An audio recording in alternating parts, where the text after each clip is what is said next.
पुराने समय की बात है। एक बहुत ही सुंदर और समृद्ध राज्य था जिसका नाम था आनंदपुर।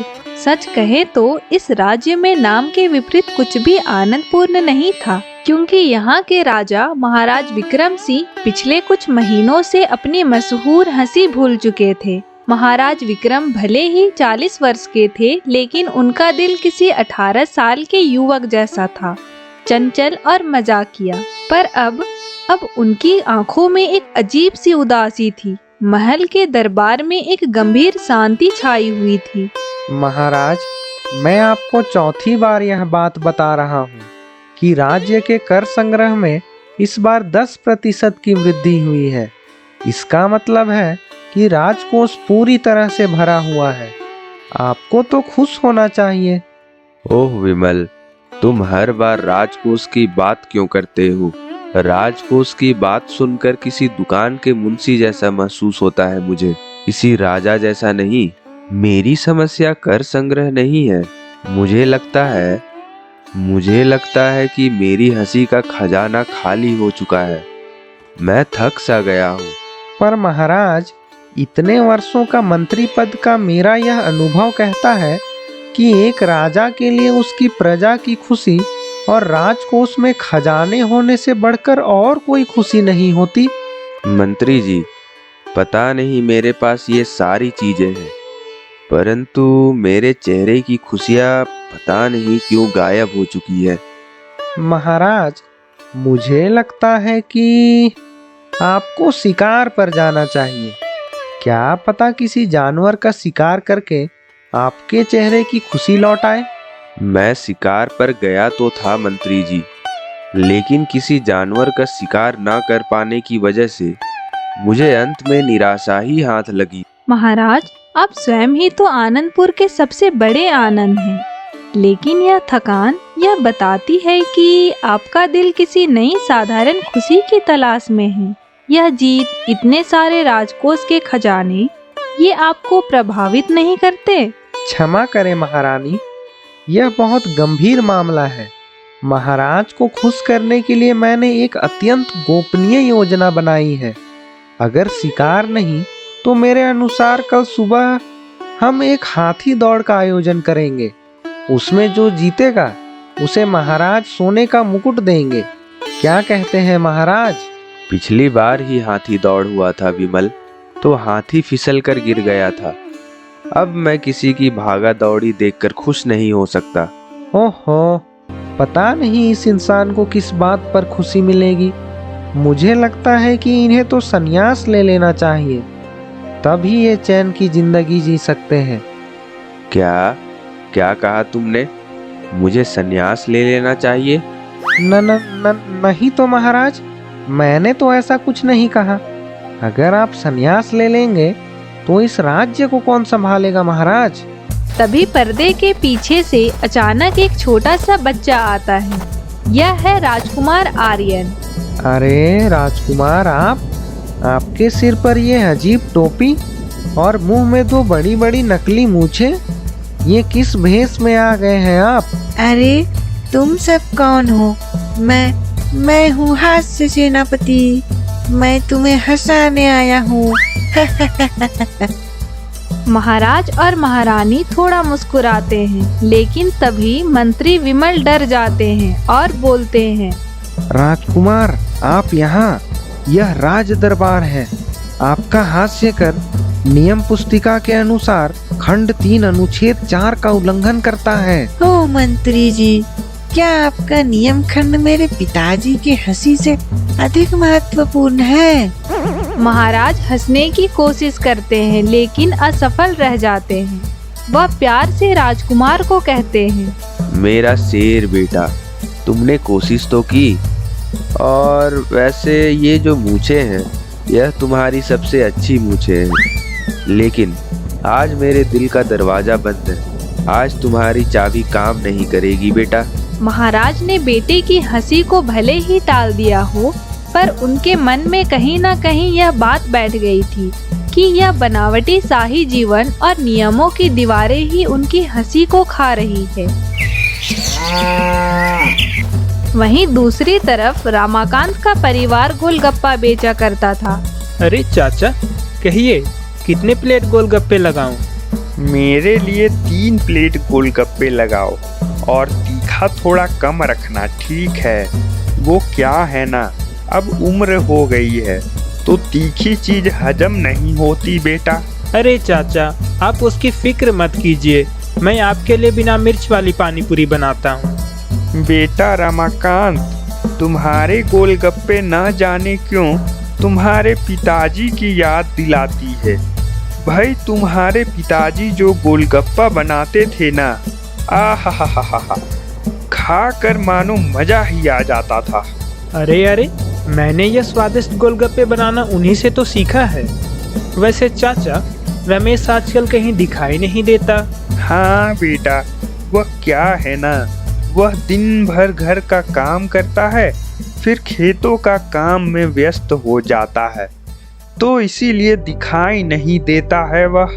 अच्छा, तो संध्या भाभी घर का काम नहीं संभालती क्या? वो क्या है ना, बहू कुछ महीने से काफी बीमार सा रहती है, तो सारा काम रमेश को ही संभालना पड़ता है।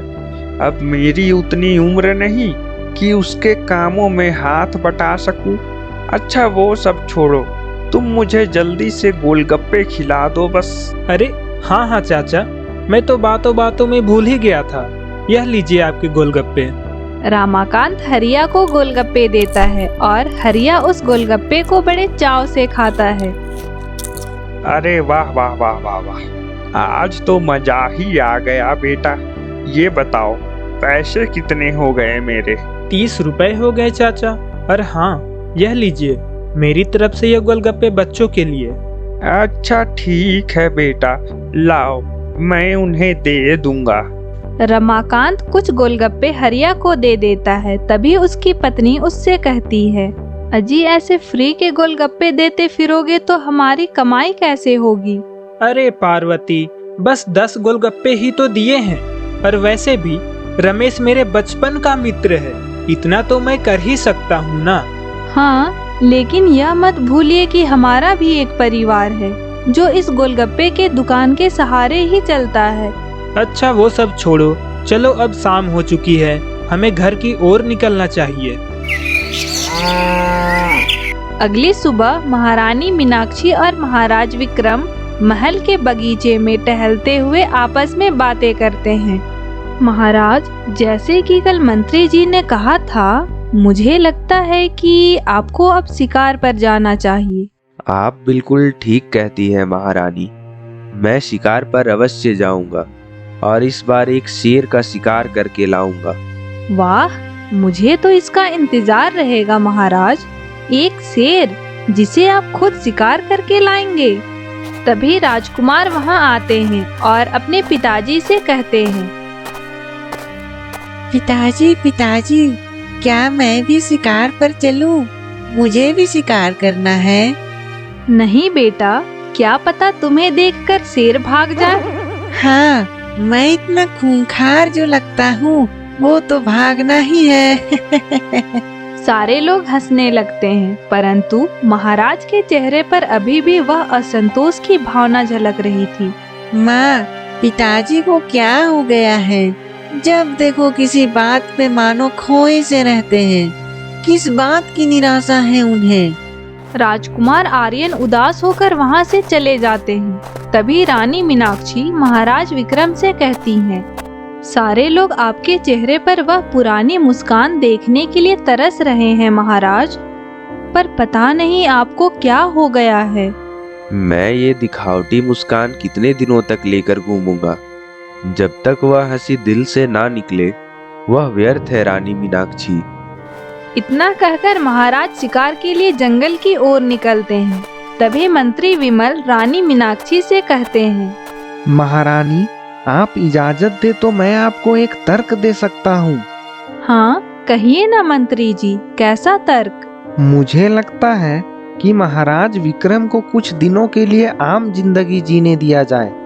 क्या पता आम जनता की तरह उनको हर छोटी छोटी बातों में खुशियाँ ढूंढने की आदत पड़ जाए। क्या वह इस बात के लिए तैयार होंगे? और अगर हो भी गए तो वह जाएंगे कहाँ, रहेंगे कहाँ? अगर वह आम आदमी की भेष में गए तो क्या कोई उन्हें रहने को घर देगा या खाने को निवाला देगा? आप खाने और रहने की चिंता मत कीजिए महारानी, आप यह बात मुझ पर छोड़ दीजिए। ठीक है मंत्री जी, मैं इस विषय पर महाराज से बात करती हूँ। महाराज, आपने राजकुमार आर्यन की हंसी को देखा, वह कितनी सहज और वास्तविक थी। लेकिन दरबार की हंसी वह एक शिष्टाचार मात्र होती है। आपको क्या लगता है, सच्ची खुशी कहाँ है? सच्ची खुशी? हाँ, विमल हमेशा खजानों में उसे ढूंढता है और मैं उसे नई नई चुनौतियों में। पर अब खजाने भी उबाऊ हो गए हैं और कोई चुनौती बची नहीं है। शायद सच्ची खुशी इन ऊंची दीवारों के बाहर है रानी मीनाक्षी। ठीक कहा। मैंने सुना है कि हमारी प्रजा बहुत साधारण जीवन जीते हैं, लेकिन उनकी मुस्कान हमेशा ताजी रहती है। वे बारिश आने पर भी हंसते हैं और फसल कटने पर भी। गांव? हाँ, वहाँ नियम नहीं होंगे, मंत्री विमल की लंबी लंबी भाषण नहीं होंगी, लेकिन मैं शाही पोशाक में वहाँ जा नहीं सकता। मेरी पोशाक देखते ही वे लोग डर जाएंगे और फिर से बनावटी शिष्टाचार शुरू हो जाएंगी। तो फिर साधारण बन जाइए, एक साधारण यात्री की तरह। हाँ, एक साधारण यात्री, ये सही रहेगा, जिसे ना कोई कर चाहिए ना कोई सिंहासन, बस एक साधारण सी हंसी चाहिए। अगली सुबह महाराज विक्रम अपनी भारी शाही पोशाक उतारते हैं। एक साधारण सूती का कुर्ता और धोती पहनते हैं। अपने शाही गहनों और मुकुट छोड़कर वह अपनी कमर में सिर्फ कुछ तांबे के सिक्के बांधते हैं। आहा, कितना सुकून है इस साधारण से सूती कुर्ता और धोती में। मेरा बस चले तो मैं इस कुर्ता और धोती में अपना जीवन काट लूं। और इस तरह आनंदपुर के महाराज विक्रम अपनी पहचान को महल के अंदर ताला लगाकर एक साधारण यात्री विजय बनकर निकल पड़े। वाह, ये धूल भरी टेढ़ी मेढ़ी पगडंडियां, मिट्टी के छोटे छोटे घर और हर जगह बच्चों का चहल पहल, हवा में ताजी मिट्टी और गोबर की खुशबू। वाह, यहाँ की हवा कितनी अलग है, इसमें कोई अहंकार नहीं है। यहाँ सब कुछ इतना जिंदा क्यों लग रहा है मुझे? तभी उन्हें एक आदमी दिखाई देता है जो अपनी छोटी सी बैलगाड़ी को कीचड़ में से निकालने की जी तोड़ कोशिश कर रहा है। वह आदमी रमाकांत उम्र में लगभग महाराज जितना ही है, लेकिन मेहनत के कारण थोड़ा थका हुआ लग रहा है। अरे बस थोड़ी सी और, उठ जा मेरे प्यारे, यह गाड़ी हिलती क्यों नहीं, हिल न यार। रमाकांत फिसलकर कीचड़ में गिर जाता है। तभी महाराज दौड़कर उसके पास जाते हैं। अरे भाई, कौन है आप? आपको तो पहले कभी नहीं देखा। आप तो कीचड़ स्नान के लिए बहुत देर से आए। आप चिंता मत कीजिए, यह तो मेरा रोज का काम है। वो आज सुबह बारिश हुई थी ना, तो मेरी बैलगाड़ी ने तय कर लिया कि वह यहीं आराम करेगी। आप कीचड़ में गिर गए हैं और आप हंस रहे हैं। यही तो है आम लोगों की जिंदगी। मैंने सुना है महल में जरा सी भी पानी गिर जाए ना तो महाराज पूरे कर्मचारी दल के ऊपर टूट पड़ते हैं। यात्री जी, रोने से क्या यह कीचड़ साफ हो जाएगा? नहीं ना। अगर मैं इसे एक समस्या मानूंगा तो यह समस्या ही रहेगी। अगर मैं इसे एक छोटा सा खेल मानूंगा तो यह जल्द ही खत्म हो जाएगा। आइए मिलकर जोर लगाते हैं। महाराज विक्रम और रमाकांत मिलकर बैलगाड़ी को पूरी सख्ती से धक्का देते हैं और तभी बैलगाड़ी बाहर आ जाती है। अच्छा, आपको महल के बारे में इतना सब कुछ कैसे पता है? वैसे आपने अपना परिचय नहीं बताया। मैं बगल राज्य से आया हूँ। मेरे पिताजी वहाँ मंत्री का काम करते थे ना, और मैं बस यहाँ घूमने आया हूँ। मैं बस यहाँ यात्रा कर रहा हूँ। मैंने सुबह से कुछ खाया नहीं है और मुझे रहने के लिए कोई जगह भी चाहिए। क्या मुझे यहाँ कोई जगह मिल सकती है? अरे, यह भी कोई पूछने की बात है? अतिथि देवो भव। आप मेरे साथ मेरे घर चलिए। मेरा घर महल जितना तो भव्य नहीं है, लेकिन यह का स्वाद महल से बेहतर होगा, यह मेरी गारंटी है। महाराज विक्रम ने उस दिन पहली बार समझा कि सच्चा धन सोने या करों में नहीं होता, बल्कि यह सरल दयालुता और खुले दिल में होता है। एक आदमी जो कीचड़ में गिरा, वह उन्हें अपने घर आने का निमंत्रण दे रहा था, जबकि महल के लोग हमेशा यही सोचते थे कि वे राजा को क्या दे सकते हैं। विजय जी, आज खाने में बस दाल रोटी और थोड़ा सा अचार है। माफ कीजिएगा, हमारे पास राजाओं जैसा भोजन नहीं है। यह माफी क्यों? इतनी अच्छी खुशबू आ रही है। महल में हर दिन 50 तरह के व्यंजन बनते होंगे, पर ऐसे स्वादिष्ट भोजन नहीं मिलते होंगे वहाँ। और वैसे भी मैं कोई राजा महाराजा थोड़ी हूँ। रमाकांत का 12 वर्षीय बेटा अमन, जो शरारती स्वभाव का है, वह अपनी रोटी चुपके से अपने पिता की रोटी से बदल देता है। अरे, यह मोटी वाली रोटी?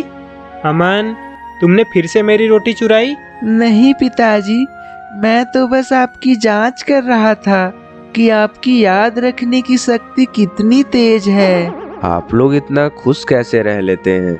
आपका घर छोटा है, पर काम बहुत मुश्किल है। यात्री जी, खुशी के लिए बड़ा घर नहीं, बड़ा दिल होना चाहिए। क्या महल में किसी के पास हंसने का समय होता होगा? नहीं तो मतलब मेरा मतलब है, वहाँ बहुत नियम होते होंगे ना, बहुत जिम्मेदारियां होती होंगी। मेरे पिताजी कहा करते थे कि राजा बनने में वह मजा नहीं है जो आम जनता में है। तभी रमाकांत का बेटा अमन बड़े मासूमियत के साथ महाराज विक्रम से कहता है, क्या राजा बनने में तो बहुत मजा आता होगा ना? मेरे पिताजी तो कहते हैं कि हमारे खेत में गोलगप्पा उगाना सबसे मजेदार काम है। क्या गोलगप्पा? और वो भी खेत में? हाँ, हम अपनी जमीन पर आलू और मटर उगाते हैं, जो हमारे गोलगप्पे की सबसे जरूरी सामग्री है। इसलिए हम प्यार से कहते हैं कि हमारा खेत हमें गोलगप्पे देता है। यह मेहनत का मीठा फल है विजय भाई। महाराज विक्रम ने महसूस किया कि उनके पास पूरी दुनिया का खजाना था, लेकिन रमाकांत के पास अपनी मेहनत और प्रेम का वह खजाना था जिसे कोई मंत्री या नियम छीन नहीं सकता था। गोलगप्पा यह महज एक भोजन नहीं था, यह साधारण संतोष का प्रतीक था।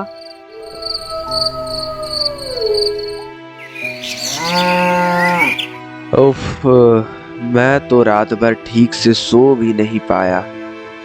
ये लोग इतनी जल्दी उठ कैसे जाते हैं? वह रमाकांत के परिवार को देखते हैं, जो सुबह से ही अपने कामों में लगे हुए हैं। रमाकांत खेत की ओर जा रहा है। अमन और पार्वती पानी भर रहे हैं। रमाकांत भाई, तुम लोग इतनी जल्दी कैसे उठ गए? क्या तुम लोगों को आराम करने का मन नहीं करता? आराम? काम ही हमारा आराम है विजय भाई। अगर हम मेहनत नहीं करेंगे तो हमारी फसल कैसे उगेगी? और फसल नहीं उगेगी तो हमारी गोलगप्पा योजना कैसे सफल होगी? क्या आप मेरे साथ खेत चलना चाहेंगे? अरे जरूर। मेरे पिताजी का खेतीबाड़ी न होने की वजह से मैंने आज तक सिर्फ दूसरों का खेत देखा है।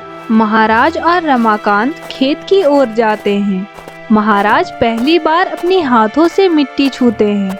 रमाकांत उन्हें आलू और मटर के पौधे दिखाता है। देखिए विजय भाई, यह है हमारी दौलत। यह आलू, यह मेहनत का नतीजा है।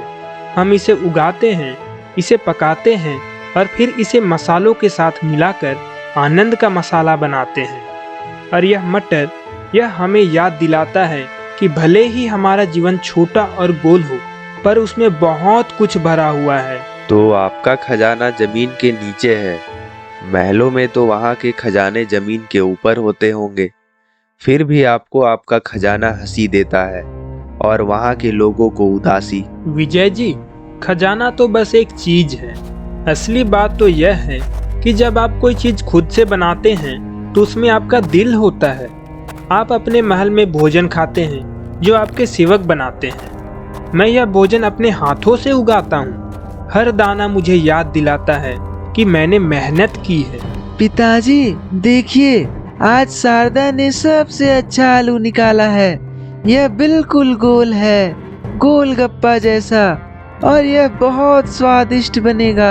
रमाकांत, मैं तुम्हें एक बात बताना चाहता हूँ। मैं कोई यात्री विजय नहीं हूँ, मैं महाराज विक्रम हूँ। रमाकांत, अमन और शारदा अचानक स्तब्ध हो जाते हैं। अमन के हाथों से गोलगप्पे जैसे आलू गिर जाता है।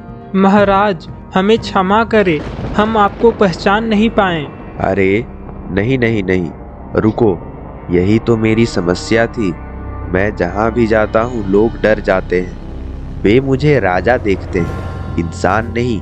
लेकिन तुमने मुझे खाना दिया, मुझे सम्मान दिया, जब मैं सिर्फ एक थका हुआ यात्री था। परंतु महाराज, आप अपने शाही महल को छोड़कर हम जैसे गरीब की झोपड़ी पर आने का कष्ट क्यों किया? तुमने मुझसे पूछा था ना, क्या राजा बनने में मजा नहीं आता? अब मैं तुम्हें जवाब देता हूँ, नहीं। जब तक मैं यह नहीं जानता था कि मेहनत क्या होती है, तब तक मुझे मजा नहीं आता था। विमल हमेशा मुझे खजाना दिखाता था, लेकिन आज रमाकांत, तुमने मुझे मेरा असली खजाना दिखाया है। कुछ दिनों बाद महाराज वापस महल की ओर लौटते हैं। महाराज, आप वापस आ गए। आपकी दाढ़ी बढ़ गई है और आप मिट्टी की खुशबू वाले कुर्ते में हैं। विमल, मैं संधि करने तो नहीं, बल्कि शांति खोजने गया था, और तुम सही कह रहे हो, यह मिट्टी की खुशबू है।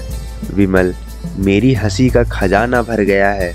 मुझे पता था महाराज, यह साधारण जीवन ही आपको सबसे ज्यादा प्रिय है। पिताजी पिताजी, आपकी हंसी यह फिर से असली लग रही है। आर्यन, अब मैं तुम्हें सिर्फ एक हास्य सेनापति नहीं बनाऊंगा, बल्कि मैं तुम्हें एक मेहनती सेनापति बनाऊंगा। विमल, ये है रमाकांत और इनका परिवार। इन्होंने मुझे सिखाया कि सच्ची दौलत क्या है। इसीलिए आज से मैं 3 बड़े बदलाव करूंगा। पहला, राजकोष की खुशी नहीं। अब से हम करो या राजकोष की बात सबसे पहले नहीं करेंगे। हम बात करेंगे कि हमने इस सप्ताह कितने लोगों की मदद की है। दूसरा, महल में सादगी। हम अपने भोजन में से 80% व्यंजन हटा देंगे। हम सिर्फ वह भोजन खाएंगे जो हमारे खेतों से ताज़ा आएंगे, ताकि हमें हर कौर में मेहनत का स्वाद मिले।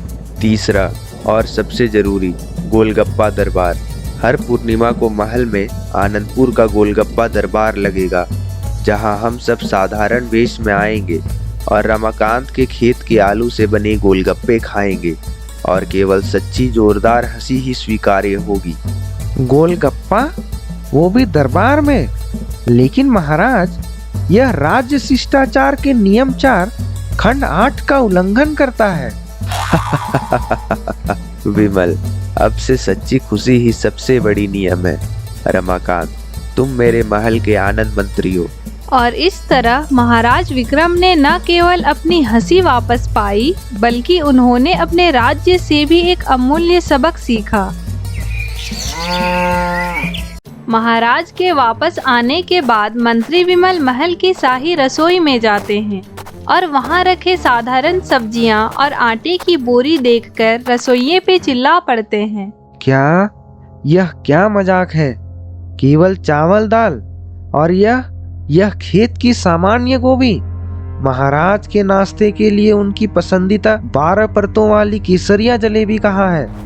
राज्य शिष्टाचार के नियम 4 और खंड 12 के अनुसार। विमल, तुम अब भी नियमों की किताबों में उलझे हो। तुम स्वाद लेना सीखो। और मीनाक्षी, तुम यह चक्कर देखो, इसमें मिट्टी की खुशबू है, और सबसे जरूरी, संतोष का स्वाद। वाह महाराज, यह मेरे द्वारा खाए गए सबसे बेहतरीन भोजनों में से एक है। इन महीन मसालों और भारी मक्खन के बिना मुझे इस दाल का असली स्वाद महसूस हो रहा है। क्या असली स्वाद? यह एक आर्थिक आपदा है। रसोई के बजट में 90% की कटौती। अब मुझे इसका हिसाब कैसे देना होगा? चिंता मत करो विमल, हंसी के खजाने में बचत हुई है। अब से तुम्हारा मुख्य कार्य यह देखना है कि राज्य में कोई भूखा ना सो जाए।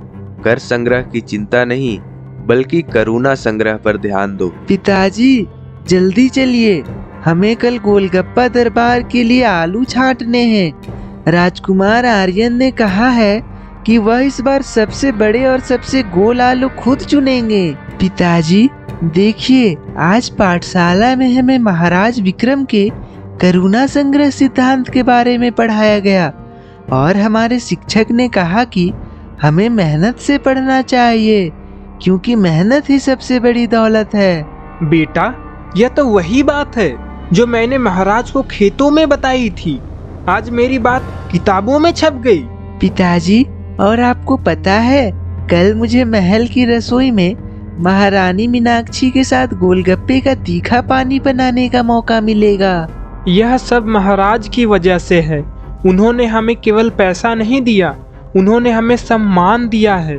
पहले मैं केवल एक मामूली किसान था जिसे कोई नहीं जानता था। आज तभी बाहर कुछ लोग शोर मचाते हुए आते हैं। यह गांव के कुछ लोग हैं जो एक बड़ी टोकरी लेकर आए हैं। रमाकांत भाई, ये लो, हमने इस बार की फसल से सबसे अच्छी मटर और ताज़ा धनिया बचा कर रखा है तुम्हारे आनंद मंत्री के लिए। और ये मेरे हाथ से बनाई हुई खास चटनी, यह गोलगप्पे के साथ बहुत अच्छी लगेगी। हमें गर्व है कि तुम्हारे गोलगप्पे अब हमारे पूरे राज्य की पहचान है। आप सबका बहुत बहुत धन्यवाद, लेकिन मैं तो एक किसान हूँ। अरे नहीं नहीं रमाकांत भाई, अब तुम सिर्फ किसान नहीं हो, तुम महाराज के आनंद मंत्री हो। तुमने राजा को सिखाया कि सच्ची दौलत क्या है। तुम हम सबके लिए मेहनत और खुशी का प्रतीक हो। तो पिताजी, क्या हम कह सकते हैं कि यह गोलगप्पा दरबार सिर्फ आलू और पानी की नहीं, यह हमारे मेहनत और सम्मान का त्योहार है? हाँ मेरे बेटे, बिल्कुल सही कहा। अब हमारा गोलगप्पा केवल स्वाद नहीं, बल्कि आनंदपुर का सबसे बड़ा सबक है। दूसरे दिन विंध्याचल के राजा विजेंद्र महाराज विक्रम से मिलने आते हैं। महाराज विक्रम, हम विंध्याचल से आए हैं। हमें आपके राज्य में हुए अजीबोगरीब बदलावों की चर्चा सुनने को मिली है। हमने सोचा क्यों ना स्वयं जाकर इस गोलगप्पा क्रांति का जायजा लिया जाए। विमल, राजा विजेंद्र को हमारे नए खजाने का दर्शन कराओ। जी महाराज। राजा विजेंद्र, ये देखिए, ये हमारा असली खजाना है। यह क्या है विक्रम? ये आलू और ये टूटे हुए औजार? ये वो औजार है जिनकी हमने मरम्मत करके किसानों को दी ताकि उन्हें नया ना खरीदना पड़े। ये है आनंदपुर के बच्चों द्वारा बनाए गए खिलौने जो शिक्षा के साथ श्रम का महत्व सीख रहे हैं। और ये है आलू, हमारी मेहनत का प्रमाण। विजेंद्र, धन जमीन के ऊपर रखा जाए तो चोरी हो सकता है, लेकिन जब वह लोगों के संतोष और मेहनत के रूप में जमीन के नीचे उगाया जाए तो वह अमर होता है। लेकिन आपके राज्य की अर्थव्यवस्था, मेरी प्रजा खुश है, स्वस्थ है और उन्हें पता है कि उनकी मेहनत व्यर्थ नहीं जाएगी। जब लोग खुश होते हैं तो वे युद्ध नहीं, उत्पादन करते हैं। इसी से हमारी सीमाएं सबसे सुरक्षित है। महाराज विजेंद्र, जो हमेशा शाही नियमों से बंधे रहते थे, एक पल को असहज महसूस करते हैं। फिर वह महाराज विक्रम की सच्ची हंसी को देखते हैं और तभी शारदा से गोलगप्पा लेते हैं। विक्रम, ये गोलगप्पा तो तुम्हारी हंसी से भी ज्यादा तीखा है। यही है विजेंद्र, यह जीवन का स्वाद है जो थोड़ा तीखा है पर अंत में बहुत मीठा संतोष देता है। कुछ महीनों बाद आनंदपुर में भीषण सूखा पड़ जाता है। तभी रमाकांत और अमन उदास मन से अपने खेत में सूखे मटर के पौधे को देख रहे होते हैं। महाराज ने कर कम कर दिए, साहूकारों का डर कम हो गया, पर प्रकृति के सामने तो राजा भी बेबस है। बेटा देखो, हमारी सारी मेहनत सब सूख गई। आनंद का मसाला कैसे बनेगा जब मेहनत का आलू ही नहीं होगा? तभी पार्वती घबराई हुई वहां आती है और रमाकांत से कहती है, जल्दी घर चलिए, साहूकार जयचंद आया है। वह बहुत गुस्से में लग रहा है। साहूकार जयचंद एक लालची और घमंडी इंसान था, जिससे महाराज विक्रम ने रमाकांत को बचाने की कोशिश की थी। रमाकांत, कहाँ है तू? 1.5 साल हो गया। महाराज विक्रम ने करुणा संग्रह का ढोंग करके मुझे मेरा असली धन कमाने से रोका। अब जब उनकी कृपा दृष्टि सूख गई, तब मेरा कर्ज कौन चुकाएगा? जयचंद सेठ, मैंने आपसे जो कर्ज लिया था वो फसल उगने के बाद चुकाना था। सूखा पड़ गया है सेठ, मुझे कुछ समय दे दो। समय? समय नहीं है मेरे पास। मैं तुम्हारी आनंद मंत्री की उपाधि को नहीं जानता। मैंने सुना है तुम महल के गोलगप्पा दरबार में जाते हो। क्या वह गोलगप्पा सोने का है जो तू मुझे मेरा कर्ज चुकाएगा? या तो कल तक मेरा पैसा दो, या मैं तुम्हारी जमीन और यह घर ले जाऊंगा। अब क्या करूं? महाराज ने हमें सम्मान दिया, पर इस संकट में क्या वह सच में हमारी मदद कर पाएंगे? अगली सुबह साहूकार जयचंद रमाकांत के खेतों पर पहुंचता है। समय समाप्त हुआ रमाकांत, यह जमीन अब मेरी हुई। महाराज विक्रम एक साधारण वेश में मंत्री विमल और राजकुमार आर्यन के साथ आते हैं। रुको जयचंद, यह जमीन किसकी है? यह तो फसल बताएगी। महाराज, आप यहाँ? लेकिन यहाँ तो सूखा पड़ा है महाराज, तो ये फसल कैसे बताएगी कि जमीन किसकी है? सूखा प्रकृति का है जयचंद, लेकिन आशा और मेहनत कभी नहीं सूखना चाहिए। रमाकांत मेरा आनंद मंत्री है और मैं उसका संकट सेनापति हूँ। रमाकांत, तुमने मुझे सिखाया कि मेहनत क्या है। और विमल, तुरंत सरकारी नहर से वैकल्पिक जलमार्ग बनाने का काम शुरू करवाओ। यह आपातकालीन व्यवस्था है। जी महाराज, करुणा संग्रह का आपातकालीन कोष इसी काम के लिए है।